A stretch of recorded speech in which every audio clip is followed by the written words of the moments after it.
loving, warm. She was social, liked to cook, loved fashion. She was, I think, a pretty well-rounded child.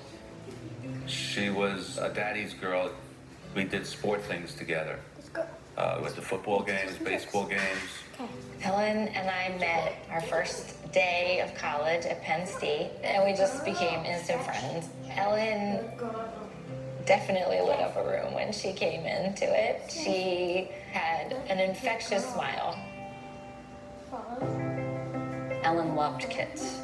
It was not a surprise to me at all that she ended up being a teacher. I remember her calling me and telling me like little stories of the cute little first grade boys, some of the silly things that they would say. She was in her element.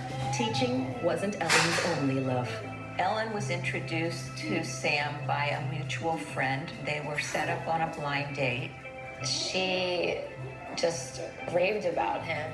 I don't remember there being the awkward dating stage. They just went right into being, a great couple. Sam and Ellen were definitely in love. He was very charming. It's wonderful to see your child happy. After 3 years together, the couple got engaged. Ellen couldn't wait to share the news. They went to California, and at the end of the trip, he proposed to her on the rocks on the beach. She sent us a picture of the ring. They were so excited. It was so amazing.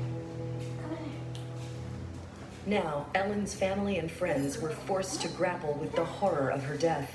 At the scene, Ellen's fiancé Sam spoke with detectives about what took place that evening. The fiancé said that he left the apartment to go to the gym. When the fiancé returned from the gym, he put his key into the lock and the lock opened, but he couldn't make entry because the sliding bar lock was on the door.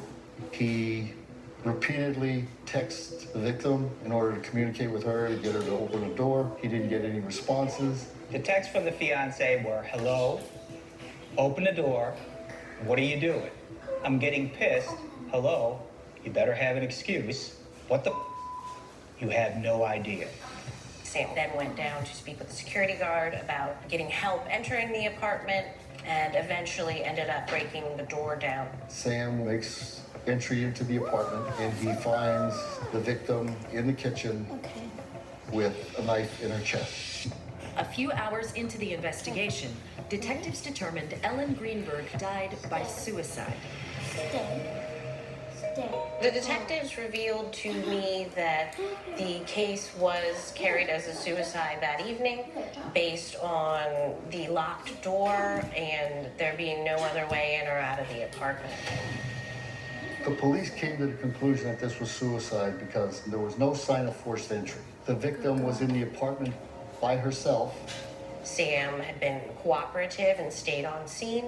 Ellen suffered no defensive wounds, which was a very big deal in the police's eyes. One of the supervisors said to me, in this situation, you'd have flight or fight or both, and we see none of that here.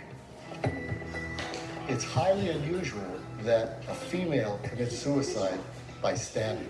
I have never experienced seeing anything like this. That's not how people commit suicide.